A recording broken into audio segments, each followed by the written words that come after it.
Hey guys, it's Nate Lusk here, and I'm here to bring you gameplay from classic, awesome, super awesome video game. I hope you can hear that fantastic music. Can you? This is Nobunaga's Ambition from 1989. It is one of the very first strategy games to come out on the Nintendo, and man, it just had a lot of new options in it that nothing else had at the time.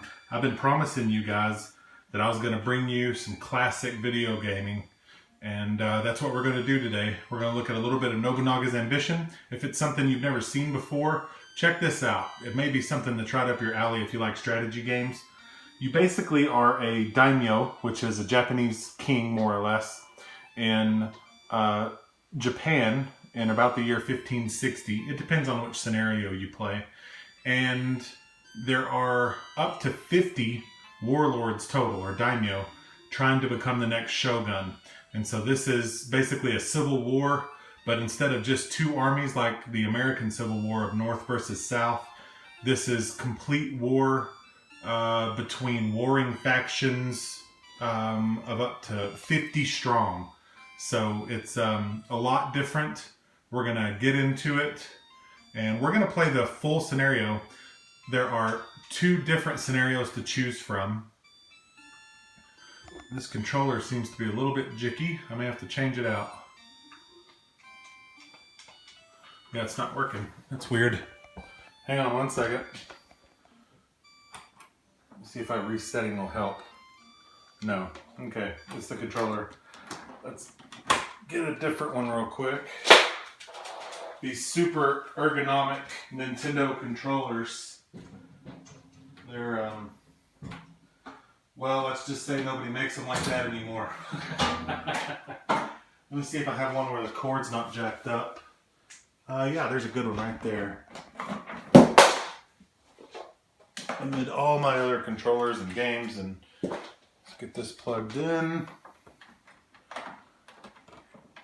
Alright, this ought to work better.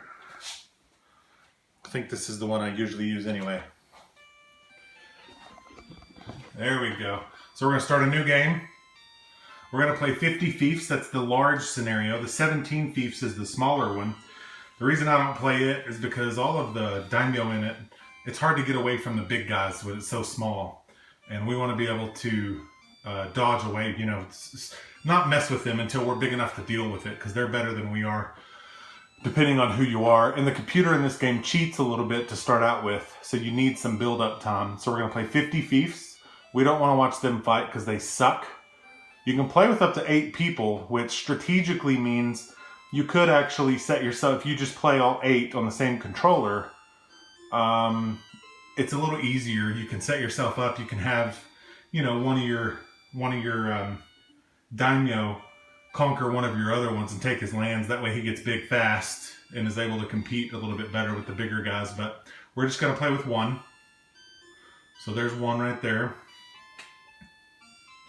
And this map is huge.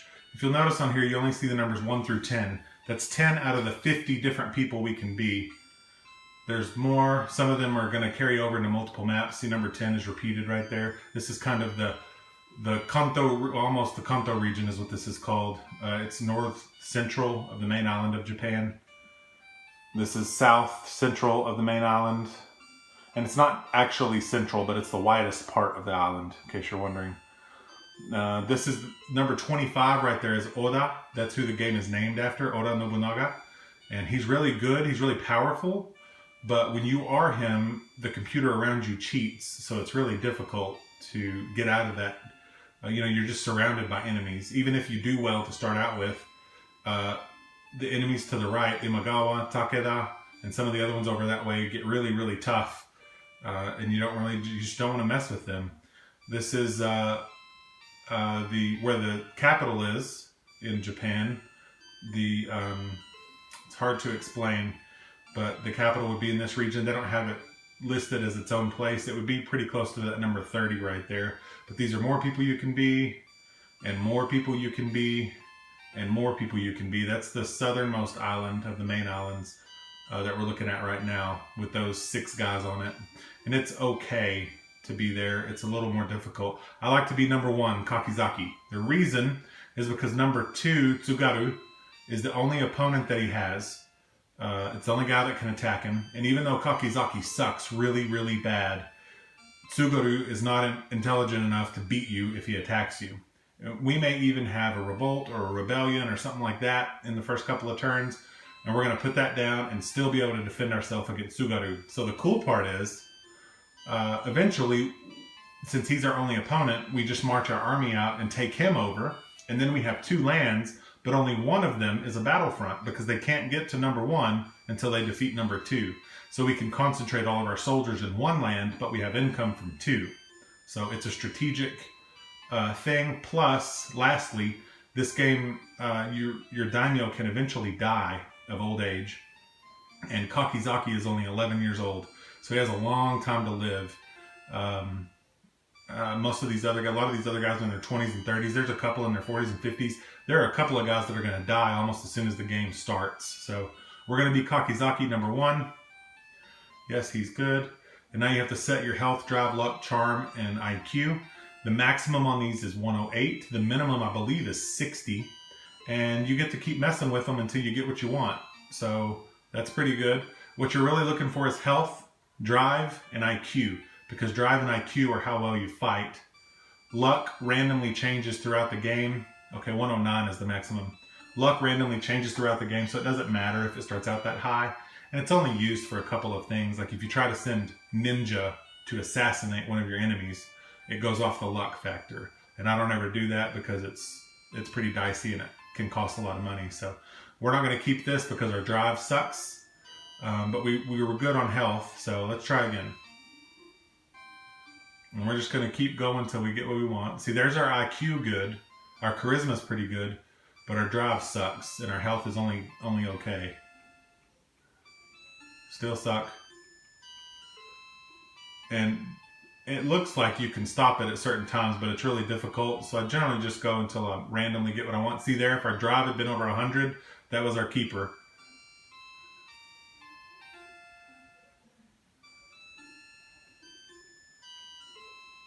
Oh gosh, everything but health. Gosh.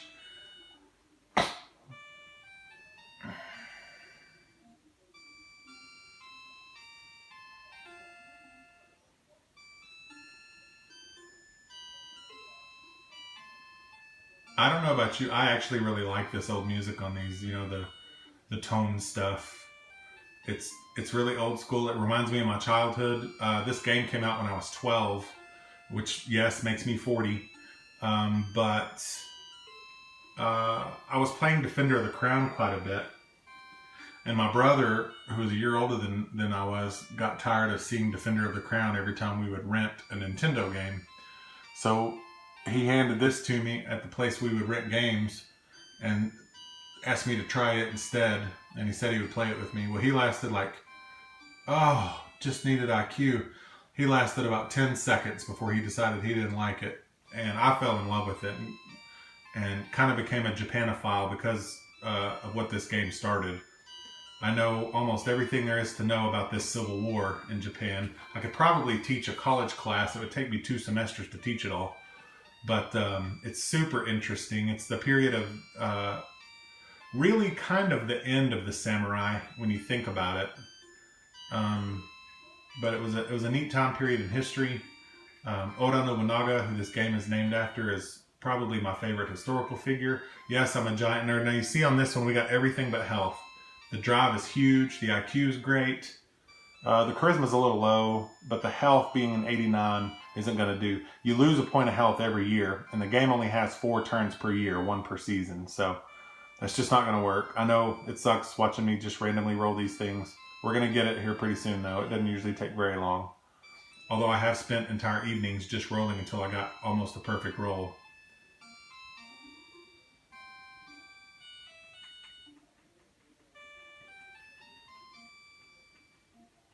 We just want something good enough to start with. I want to be, over 100 in at least 2 of the important things, and at least in the high 90s in the other, if not in the hundreds on all 3. Health, drive, and IQ are what we're looking at. Health, drive, and IQ. That one was close. Oh, no drive. Now, when I say that the computer cheats, you know, the maximum, there it is, right there. I don't care about luck or charisma if I'm going to be that good at health, drive, and IQ. So yes, that's good. We're going to make it easy on this time, and we're good to go. The reason I say the computer cheats is because he will start with more troops, more gold, more rice than you do, period. No matter who he is. They always start out better than you. Additionally, you know, we're maxed out at 108 to start the game in all of our stats. Some of them are as high as the 120s, and it randomly bonuses some of them when you start the game.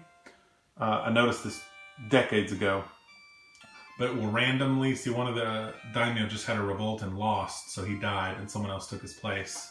We might have one too because our guy kind of sucks. The rebels won in this one, so another guy just died, Hatakeya. He usually dies pretty soon, and who's going to take his place?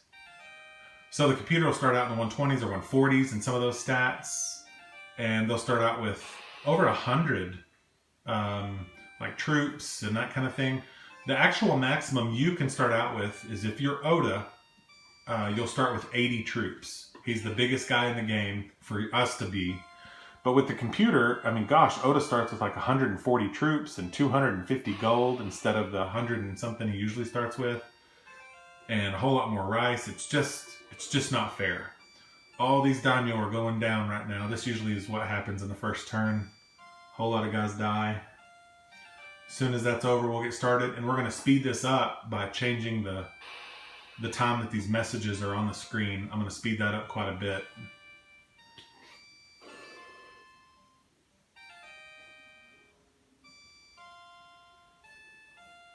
Hope you're listening to this awesome tune. This is music from my childhood, y'all. Oh yeah, we had a revolt. I'm trying to turn the volume up a little bit, but I don't remember where the sensor. There it is. Oh, we're gonna lose. We only have 7 troops and 16 revolted, so we're in deep doo-doo. We're just gonna play it safe.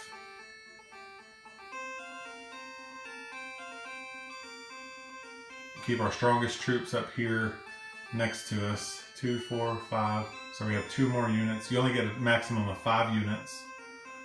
And there is no way in the world I'm going to win this. I actually should just go ahead and reset, but we're not going to.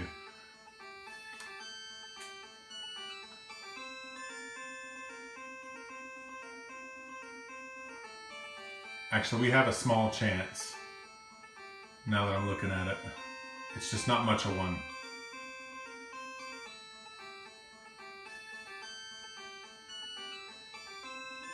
His lord, his leader, is the guy with the X that just attacked.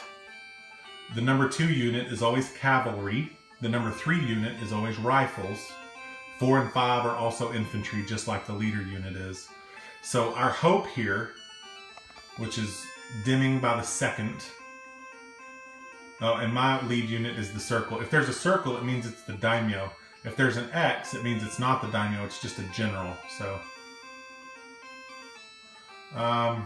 gosh, we have to attack it. We have to hope that this works. Oh my gosh, almost got him, but now he's going to start running. Crap. We have to pass there.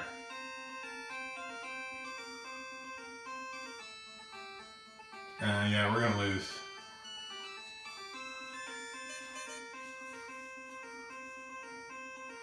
Alright, I'm going to reset because there's no way we're going to win this. It really sucks when that happens. If it's a peasant revolt, it's not usually that big of a deal because they don't fight very well. But when it's your own troops, you know, they're as good as you are. So now we have to set this crap again. It's the one drawback of being Kakizaki. Oh my gosh, of being Kakizaki is you have really low morale with your troops and really low loyalty from your peasants when you start. He's just a poor daimyo. He doesn't have much money. He doesn't have much of anything. That's actually good enough. We're just going to roll with it. Now I have to let all these old bastards die again.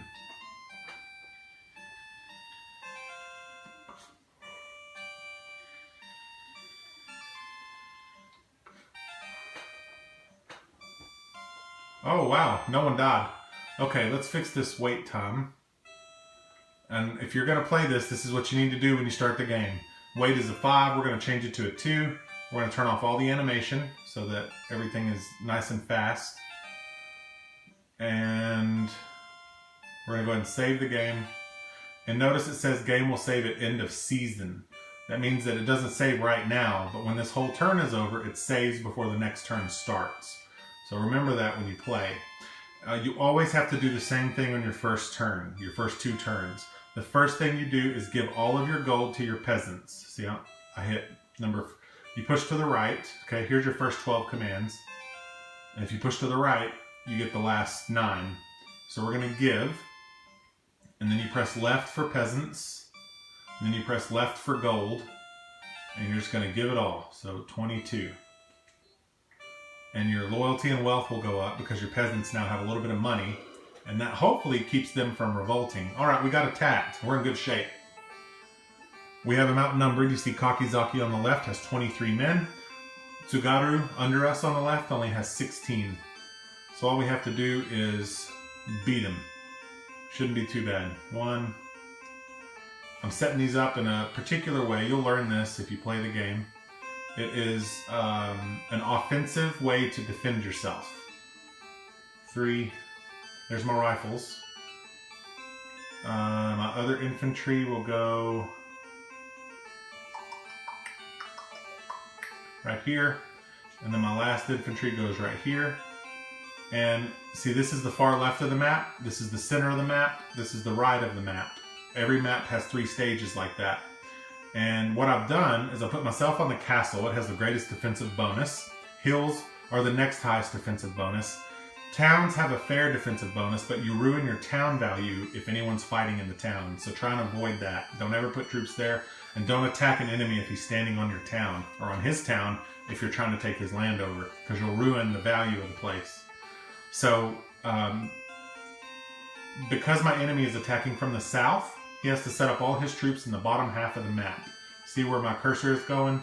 He has to be in one of those squares. And they cannot set their troops right next to your castle to start a fight, even if that's on the side of the map they're coming from. So he has to set his in the bottom half. So no matter where he goes, I'm practically right next to him, unless he goes in this corner. And if he does, I'll just move my boss right to here and smack the crap out of him for setting up right there. Because I'll have the hill advantage. So if he sets up in any of these, I'm really close with my cavalry, which is your second strongest unit. Your first strongest unit is your rifles. So I've got them set there, and they can cut off, if he sets up on this side, because there's a lot of bottom areas here. If he sets up on this side of the map, my rifles will cut off his leader and hopefully kill him. Because the fight's over when the leader is dead, period. So there's my last guy, my last infantry unit. And now the computer's thinking of where to set.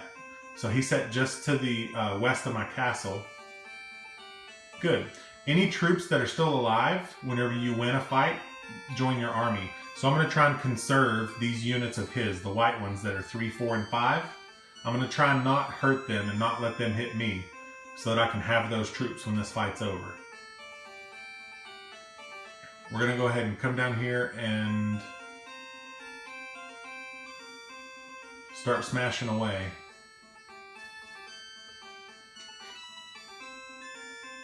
Oh good, my infantry's as good as his cavalry.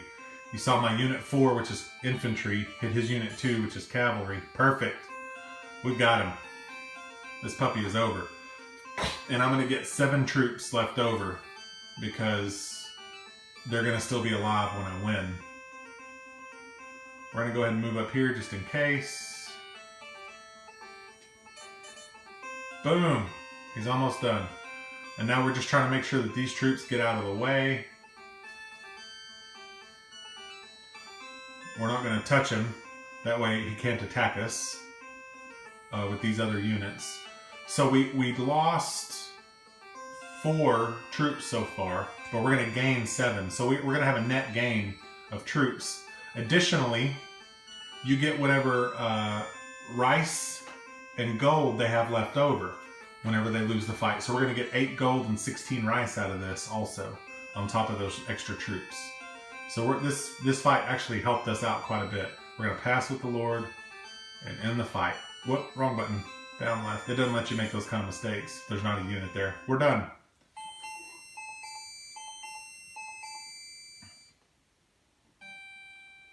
Fight's over. We win. The trading market is in the bottom right. It tells you the value of everything. So if you try and sell rice right now, you get 1.7 gold for every point of rice. Every time someone buys some, the price goes up. Every time someone sells some, the price goes down. The price of arms is what it costs to equip your men with better stuff. The more arms you have, the higher percentage of rifles you can give. A lot of dudes are attacking in round 1. Now it's summer. We collect in the fall every year. That's why our first turn in the spring is to give all of our gold. Our second turn in the summer is always the same also. And it is to change our tax rate. You always put your tax rate at 40. It allows you to collect the most in taxes while not pissing off your peasants so much that they rebel all the time. Alright, all the revolts and stuff are over. Here comes our summer turn. Now remember, the game saved after that first season too. So that fight is now behind us and it's saved. The guy that attacked us just got killed by Akita. So now Tsugaru is already gone. And now there's a stronger guy that holds land number 2. We're going to go ahead and save again. Other. Save. It will save at the end of the season. Now we adjust our taxes to 40, which is higher than it was, but trust me, it'll lower your loyalty and wealth for now, but your tax collection is going to be fantastic. And our loyalty and wealth are still higher than when we started. That's what's important. So we're going to have a good tax collection here. Notice that our drive and IQ have each gone up a point. That's because we won a war already. Won a battle. Lots and lots of attacks. I'll show you the map. Remember that everyone started the game with only 1 land. You see already right here, Akita has 2. And we'll go through the map and look at what else has happened throughout Japan after we collect our taxes here, which is what it's calculating right now.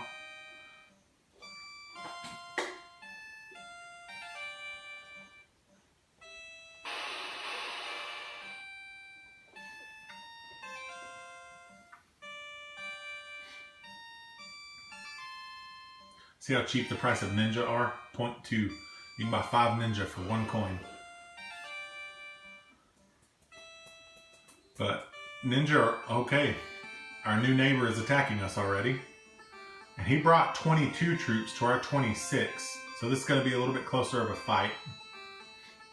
In fact, he's probably a little bit better than us too in skill and arms. So I'm actually going to keep unit 3 over here also.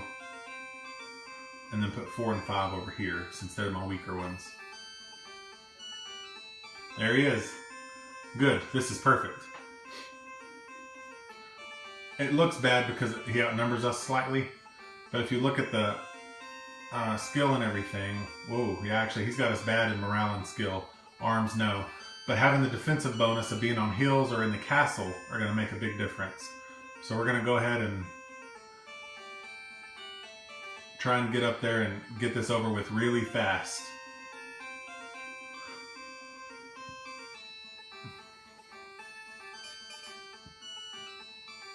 Yeah, see, even though he had more troops there, we caused more damage. I'm not sure why. It's probably because we're on easy difficulty. We're going to go ahead and attack down with our boss and see if we can finish him off with the cavalry. Beautiful. We just gained more troops for free. And we got all his leftover gold and rice. So we came into that fight with 26 troops, I believe. And now we have 33. And we got the leftover gold and rice, so we're in great shape. Notice the price of rice is 2.0. Normally, when it's that high, I would tell you to sell it. But there's one last thing we have to do.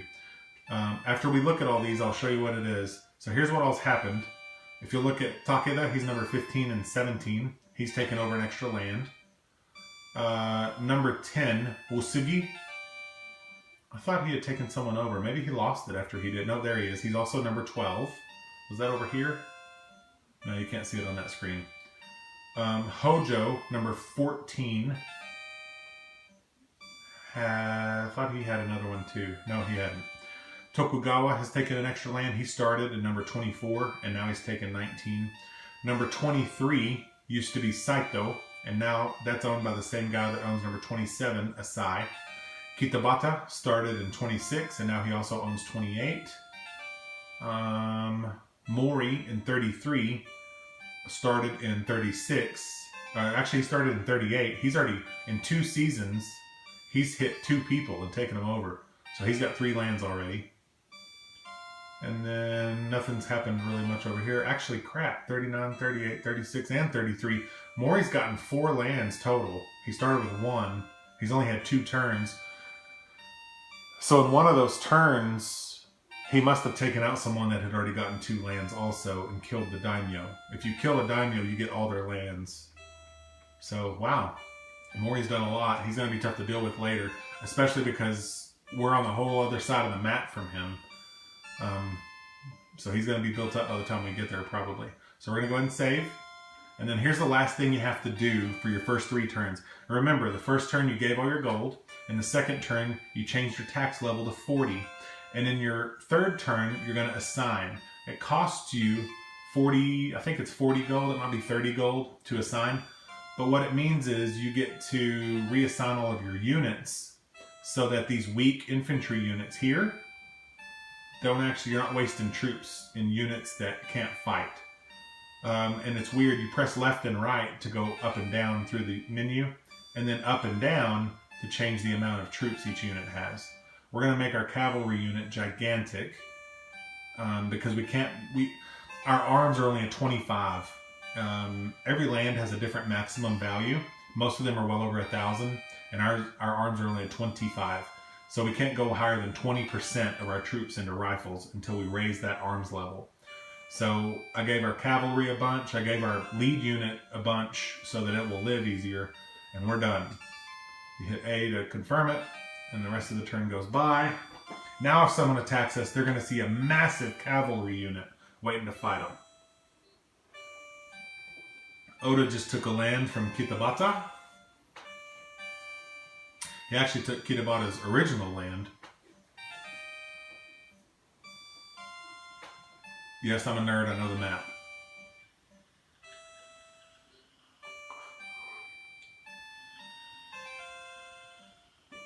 Price of rice is still staying pretty high. If it'll be at 1.8 or higher... Oh, our neighbor just won a defensive fight. Oda just lost his homeland. But he's still alive. Oh man, it went down to 1.6. But at this point, we really need money.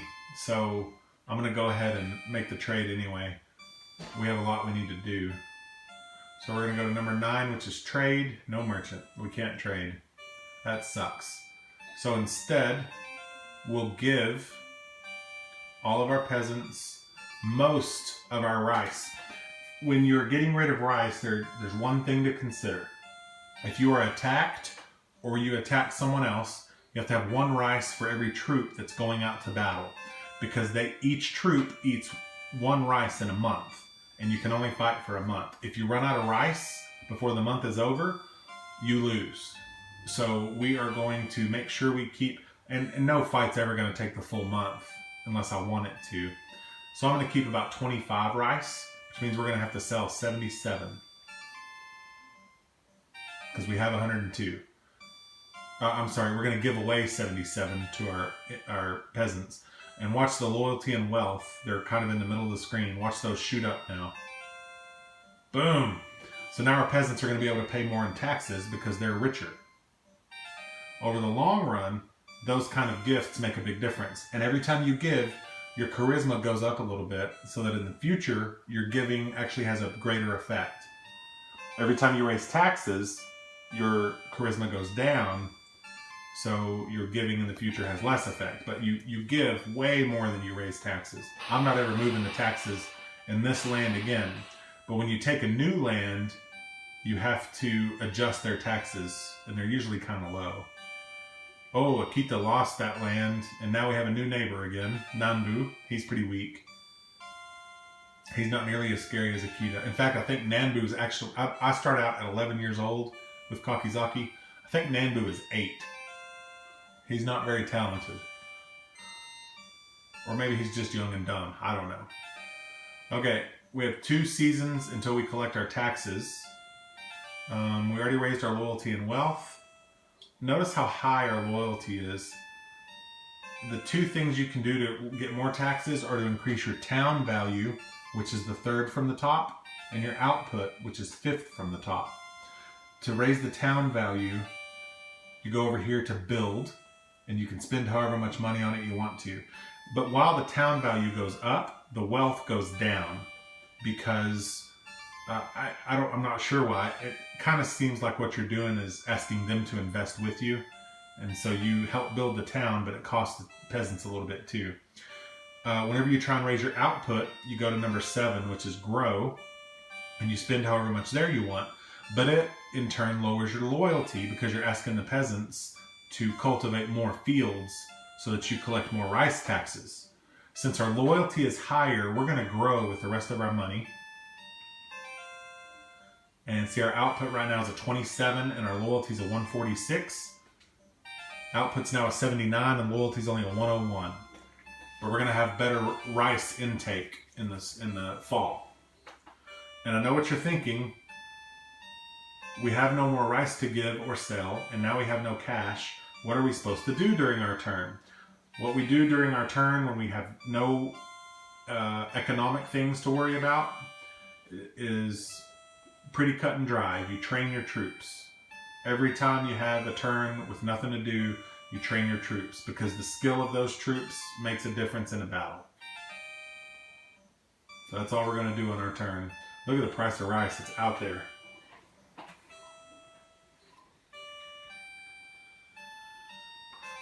Price of ninja came up quite a bit too. It's now 1.5. Remember, it started at 0.2. Save.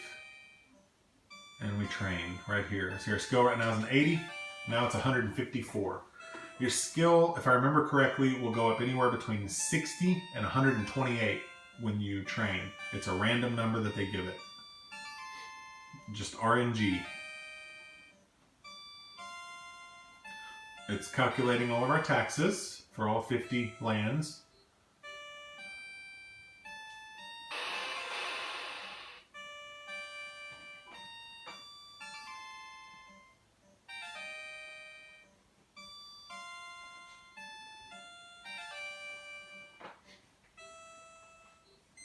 All right, see how much more rice we got out of that? We have 98. And we were at 25, right? So we only got 73, but we got 74 gold. So it seems like we got more gold. The difference is we had to pay 1 rice to every soldier we have every fall. So we actually made not 73, but 73 plus 33. We made 106 rice, but 33 of it got paid to the men. So now, price of rice is at 1.8. We're going to sell some. We'll go right back down to 25. Now we have a lot of cash to deal with.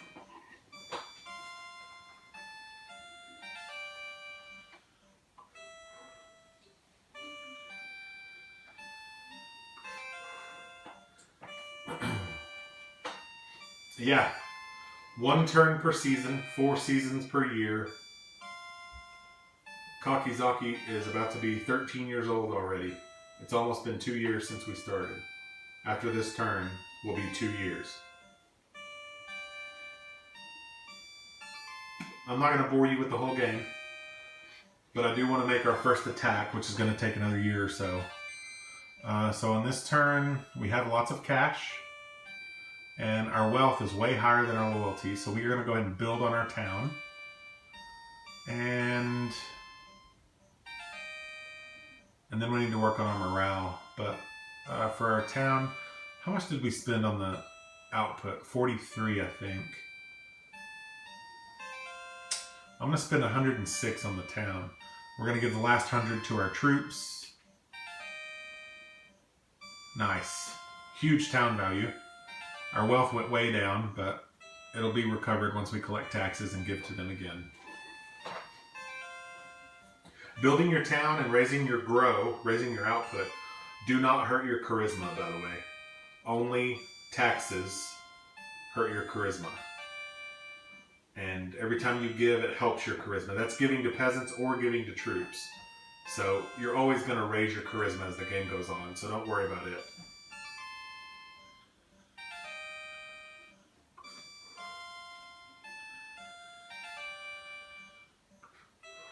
I'm not sure why the top of my screen is shaking so much, but it's kind of annoying. I don't know how much y'all notice it.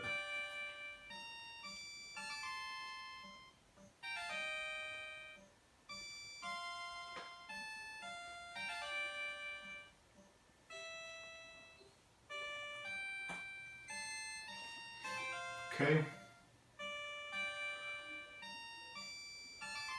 So now we're going to give again, this time to our men. We're going to give them all of our gold. And our morale goes from a 50 to a 95. We don't have to worry about revolts anymore. Another daimyo lost. We're going to train one more time because we don't have any cash or rice to deal with. And then in the fall, we're either going to hire some soldiers to build a bigger army, or we're going to go ahead and attack number 2. Because he's our only enemy right now. It's safe. And then I'll explain your long game after that, and we'll be good. So let's save. We train. Went up 74 more.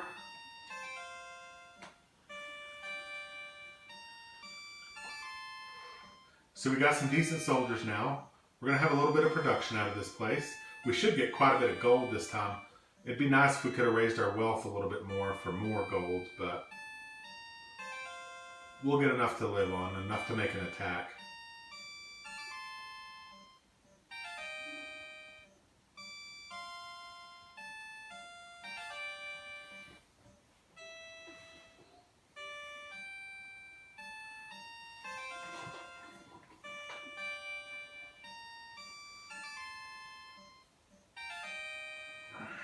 Alright, this is the do or die turn. Notice the price of men is now almost 5. So we got plenty of cash. When you attack someone, it costs you 1 gold per troop that you take. So if I attack with all 33 troops, I have to have at least 33 gold to be able to bring them all. Since the game saved at the end of last season, if we fail this, we can just reset it and take this turn again. So I don't want to waste a turn viewing him to see how many troops he has. So we're just going to make it happen. We're going to war with number 2. It's the only place we can go to war. We're going to bring every man, because if we win, we don't need any troops here. We're going to take enough for a full month. And I am not going to go with them. Just because. Yeah, we got him outnumbered by 5. He's got some gold and some rice, too. Ooh. Now, we can't set up next to his castle, but we have to stay in the north.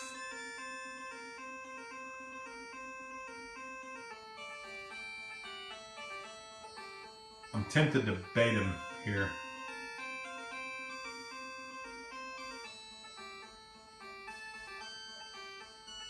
But I want as many troops left over as possible. And he's gonna run. So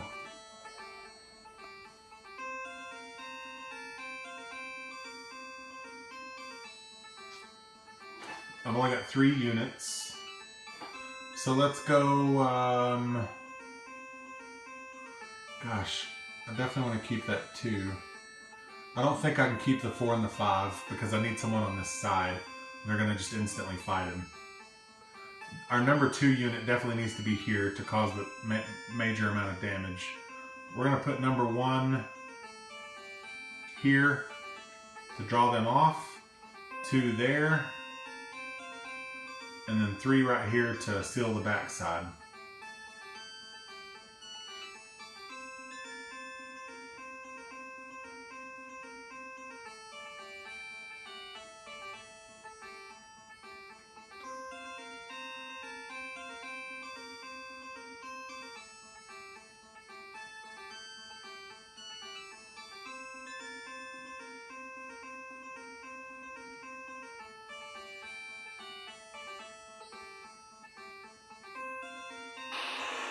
They're always going to attack a unit that's touching their leader unit.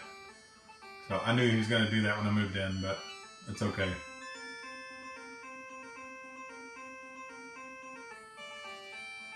Let's see how bad this castle attack is. It wasn't fantastic, but it wasn't the worst either. I do not want him to fight me while he's standing in the village. Heck, we might not actually win this. There we go. Now 5 is going to move out to the town because they won't stand still. Oh, he did stand still. They usually don't.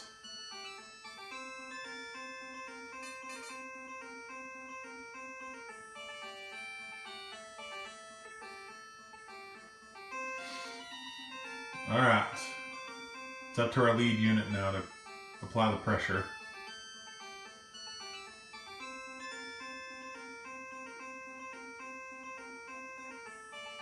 I'm not going to move into the village either because he'll just attack me and ruin the village that I'm about to own. Gosh, we're not going to have hardly any troops left when this is over. Because his cavalry is breathing down the neck of my lead unit. Oh, gosh. This sucks.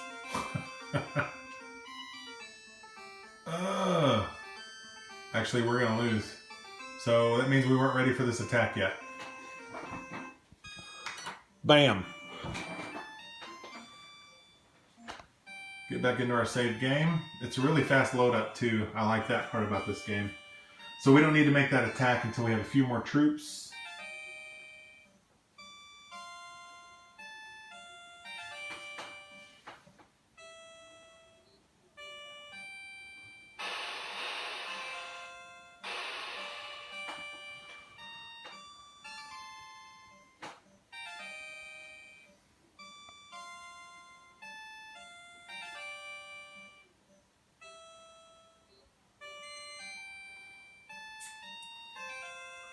Price for rice is great, but we don't have a merchant. So, if men cost 4.6 and we have 88 gold, how many can we hire? 20 men would cost us 92, so we can't get that many. We could probably afford to get 15, 12 maybe? I think 12 is a good number. If we do 12 times 4.6, that's going to cost us 55 or 56 gold. That'll leave us enough to only attack with 30. That's not really worth it.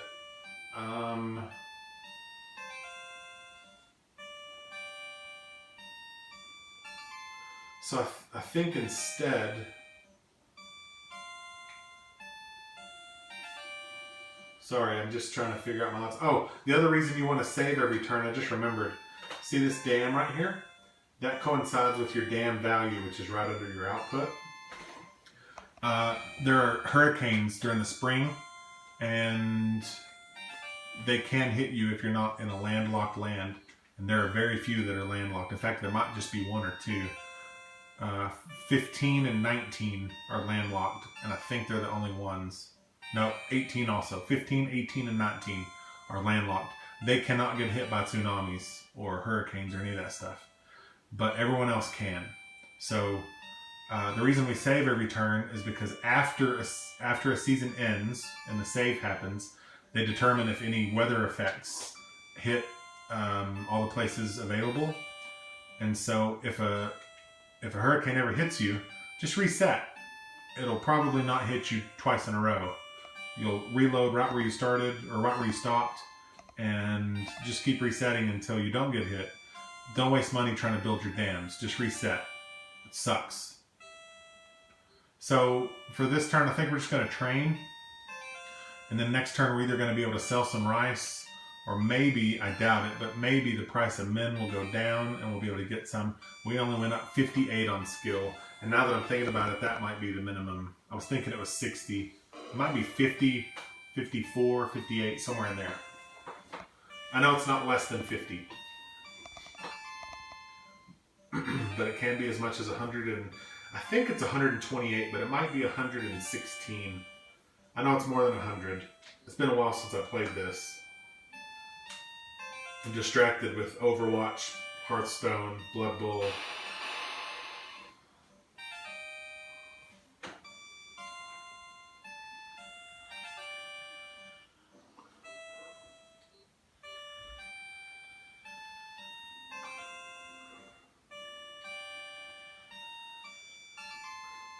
There's different music too for different characters.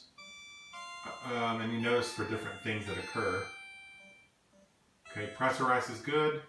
We still have no merchant. The price of men is the same. Really not a lot we can do. So we keep training. Hopefully in the spring we can either sell some rice. All the markets get reset every spring too. So price of men may go, down to 2 or something for all I know. It probably won't. They usually go up as the game goes on, but it's still early. Let's see what happens. Take the price of men down. Don't hit me with a hurricane.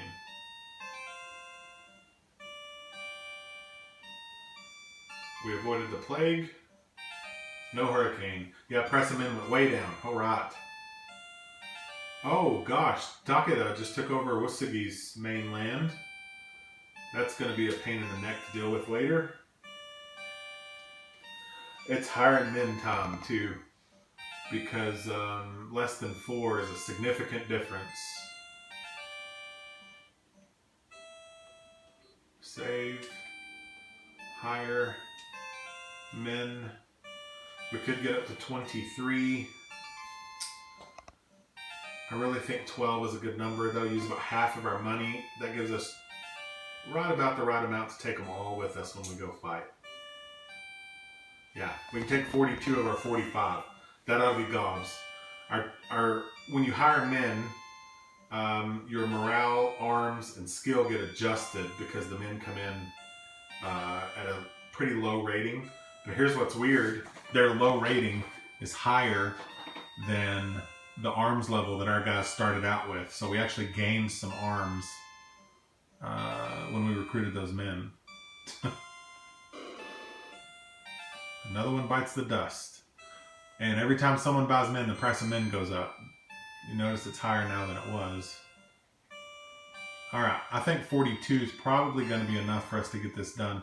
He'll probably have more men now though too, so maybe not. We're going to see what happens.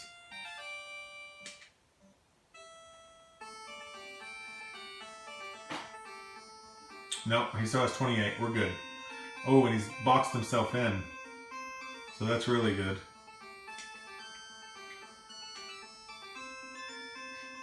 I just don't want him to be able to run away.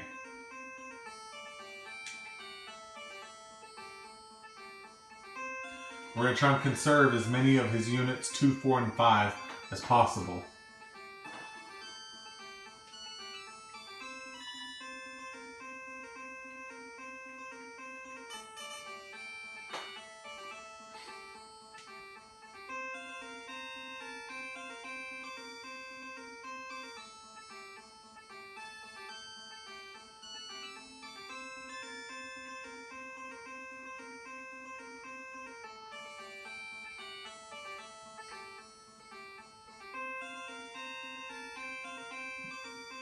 If he had open space, he would have already moved away from me here.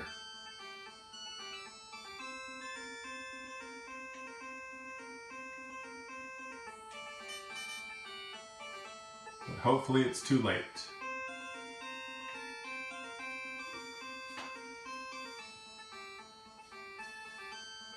We'll pick up 13 bonus men. We've only lost 13 men so far, so this cost us almost nothing. Dang it, we lost 3 more. So we've lost 16. But he's fenced in, he's not going anywhere. We're probably going to lose 1 more making this final hit. So, it may have cost us 4 troops. Not bad at all. Nope, didn't cost us crap. 3 troops is all it cost us to get a brand new land. Now we're collecting taxes in 2 places.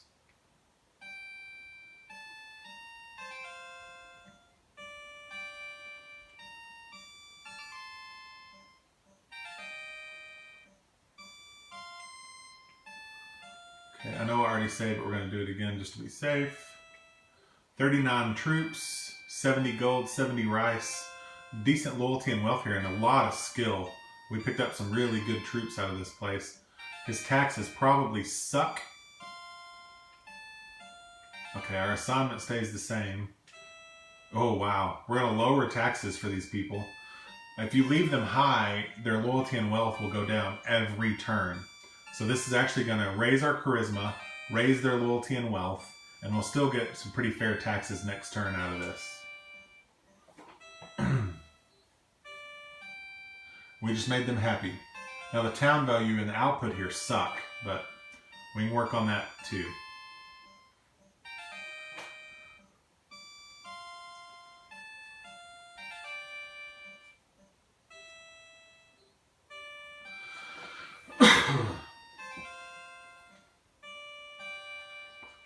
Reset. We got hit by a plague.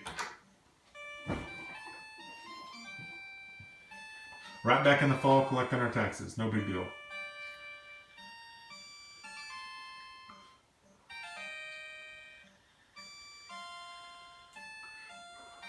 In between seasons, just look in the bottom left, and if you see the name of your guy pop up, just reset it.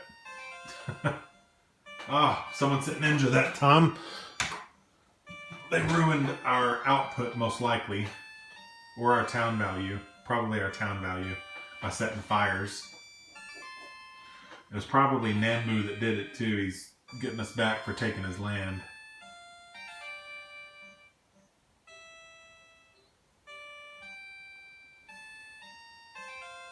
Alright, nothing bad happened that time.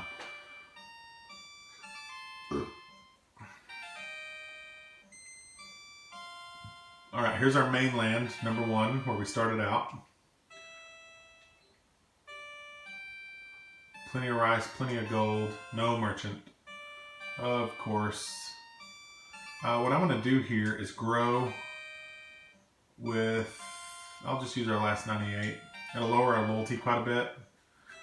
But then I'm going to give them all of our rice, and that'll raise them back up. We'll be fine. Or I'll sell our rice and give them a bunch of gold in spring.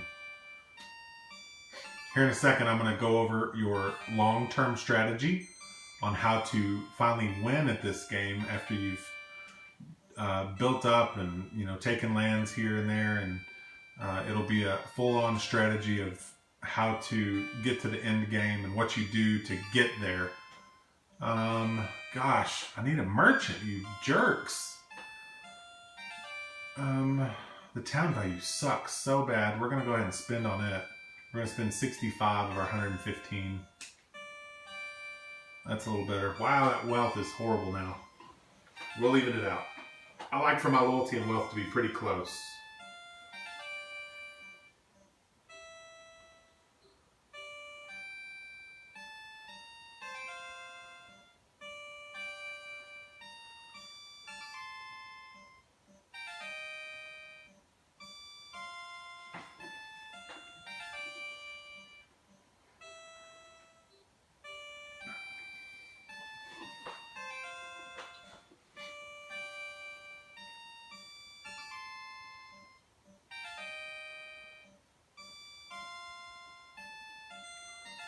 Price of Ninja is already up to 2.7.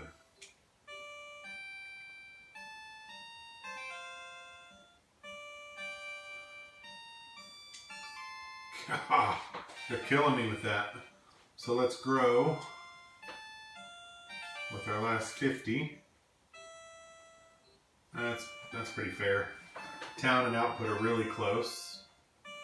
And if there's not a merchant next turn, then we'll just give our excess rice and be done with that crap. Already saved. Let's go trade. Golly, you're killing me, dude. We're gonna move these last 3 troops. And I'm gonna go ahead and move myself to that new land too. So that's where all my troops are. So now we live in Fief 2.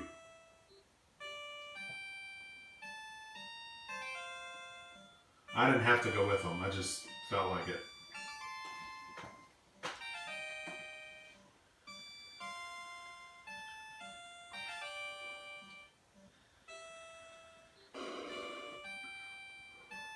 Another one bites the dust.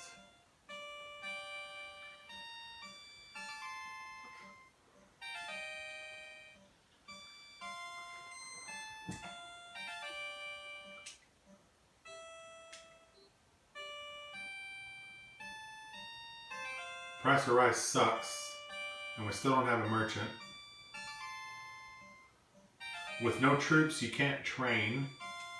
So what we're going to do is just give our peasants most of the rice. I'll keep 25. Make them nice and happy. We're going to get great taxes out of here this year because we don't have any troops to pay. And our town value and output are good, and our peasants are happy and rich. Let's see. Price is great here. Yes. I don't remember if I saved or not on the other turn.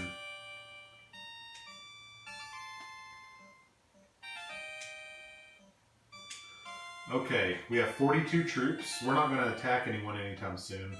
So I'm going to sell 92. It's going to leave us 35, which is almost enough for a whole month. Once a couple of men die, it will go for a whole month. If we get in a fight, it's not like we're going to get through it without losing anybody. So we're selling 92. And now we got some cash. We're going to give all of that cash to the peasants next turn. And then we'll collect taxes again. Once we collect those taxes, I'll stop playing and I'll explain to you the middle game and the long game. But right now we're already pretty okay in our setup. We're going to get stronger much faster than all of the guys next to us because we have 2 lands. Save. Give to the peasants our gold and give it all because they're just going to give it right back with taxes. Boom! So we have 2 good lands for collecting taxes now.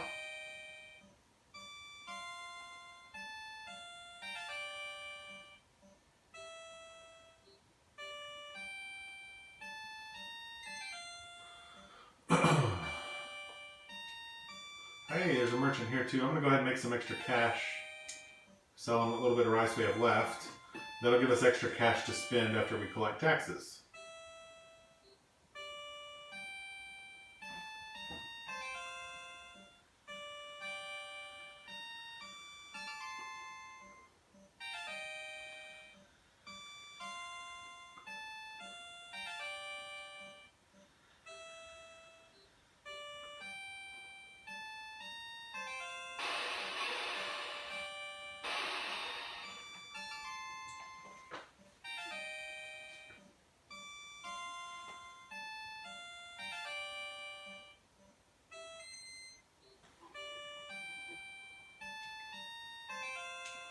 Okay, we got the taxes. We got just enough gold to where we could actually make a full attack if we needed to. And we got just enough rice to feed everyone if we got attacked. So, you know, at this point you would trade when you had excess rice, which we do right now a little bit. You would make your peasants happier so your next tax season is better. Train your troops when you have nothing else to do, so on and so forth. You continue this, and every time you get a new land, you make sure you change the taxes to 40. And here's the strategy moving forward. So at this point we have 2 lands, and you notice all of our neighbors, Nanbu and Akita, only have 1 each. Kasai only has 1. Date only has 1. Mogami only has 1. Takeda is not someone we want to dick with. He's already got 3, and he's one of those dudes that starts out really gnarly. The computer cheats for him. So instead of messing with him, see, Tokugawa's already got 3 there too. You wait and don't take number 7 until you have to, but you take 3, 4, 5, 6. Do you take 8? Maybe not take 8 because it's touching Wasugi, and he's also really strong. Of course, right now he's down to only 1 land, so it might be worth it. But here's the deal: I play this game in the early game. Right now, when I've only got 2 lands or so, I play what I call isolation. Let me point this out to you. These 2 are mine, and so knowing the game well enough, I know that this guy is weaker than this guy. So once I've built up some extra troops, I need to have about twice as many as he does, which at this point I'm going to say he has 50 or 60 troops, so I need to get to 100. When I have about 100, I'm going to attack Nambu with 60 or 70 of them, make sure that I win that battle, and then I'm going to move a few of those troops back into here so that this place doesn't have as many, because I don't want to lose. If I lose this, I'll lose this. So you keep more troops here. If you get attacked and you lose it, then just take it back when you can. It's not a big deal. But once I own both of these and it's stable and neither of them has tried to come in and attack me, then I take all my troops in number 2, which I try to build it back up to 80 or 100, and I hit number 5, because at that point, if I own all 3 of these, that's my only opponent in number 2. So every troop can empty, and now I'm collecting taxes on 4 lands, but I'm only able to be attacked in 2 of them, so I can concentrate more resources to only 2 front lines. Once I own all that, then number 3's only enemy is number 4. See, if I own all 4 of these, then he can take every troop he has and go there. Once I own that, his only enemy is number 6, so I go there. Once I own that, his only enemy is number 7. And by that point, just having all of this means that I have only 2 battle fronts, but I'm collecting taxes from 1, 2, 3, 4, 5, 6 lands. And I get to concentrate the value of those taxes in just 2 lands. And then once again, look, what happens when I take number 7? His only enemy becomes number 8. And now I've got 2 fronts, but I'm collecting taxes out of 8 lands. So you use that to build yourself up to where you can fight some of these bigger guys. Because even though they're better than you, they're going to have more training, better arms, and their numbers will be better. Like their drive and IQ are always going to be better than yours. But you can fight them and beat them because they are having to spread their resources to defend multiple territories while you're collecting from 6 or 8 and only defending 2. See, Takeda has 15, 10, and 17 right now, and all of them have enemies. So he's got to keep all of his land strong. We don't need troops.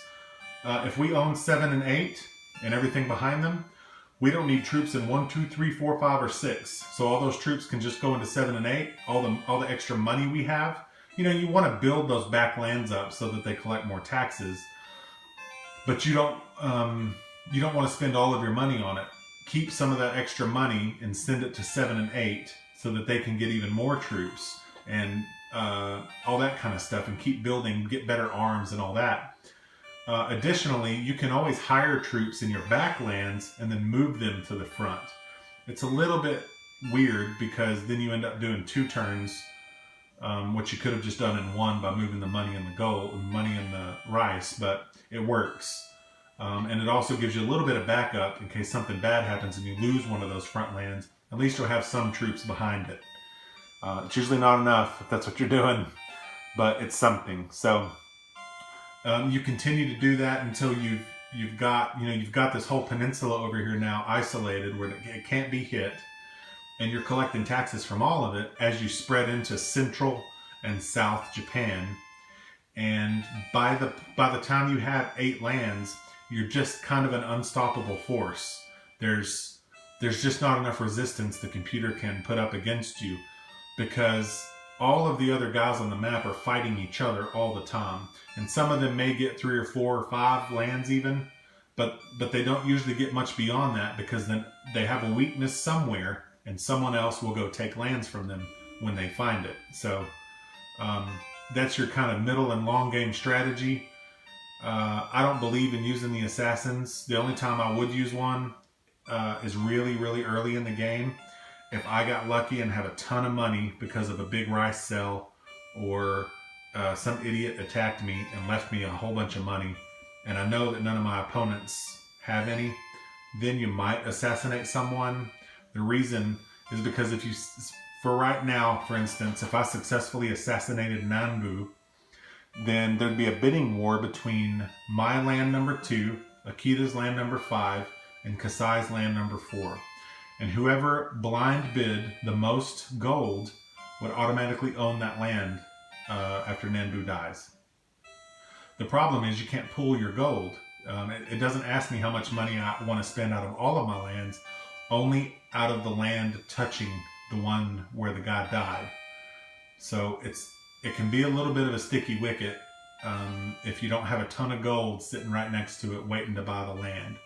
Additionally, when you think about it, if you end up spending 1,000, if you have it, just to buy an empty land, how many troops would that 1,000 have bought you instead to go conquer that land? And that's on top of the cost of the assassins you sent, which at this point right now, assassins are already up to 2.6 each. And you generally want to try and send several. The more you send, the greater your odds of it working by small incremental amounts. So if you were to send 10 ninja, it costs you 260. I'm sorry, it costs you 26. That's 26 that's coming out of what you can use to bid. If you send 100 ninja, it's costing you 260. And that's 260 out of what you could have used to bid to buy the land. So you have to weigh that. I just don't believe in doing it. It seems like a waste of money. And it's tough to make it work financially most of the time, because you need to spend your money very wisely on building yourself up, building up your values, and building up your troops. So there's a good strategy for moving forward in the game. If you have any comments or something, make sure and leave them here. And you can catch me on Twitch and on YouTube. I am Nate Lust on both of those. And you can go check me out. I've got other videos of Overwatch and Blood Bowl and Hearthstone and board games with some friends. And we're going to have all kinds of new stuff. Since I finally decided to broach some of the old games, there's a whole bunch more of those I can do. I do a lot of strategy games like this. I do play some older sports games. I was kind of unbeatable in NFL Street for a long time, and I've been thinking about reviving that for a while. But for now, we'll catch you later, and I hope to see you again soon. Thanks for stopping by.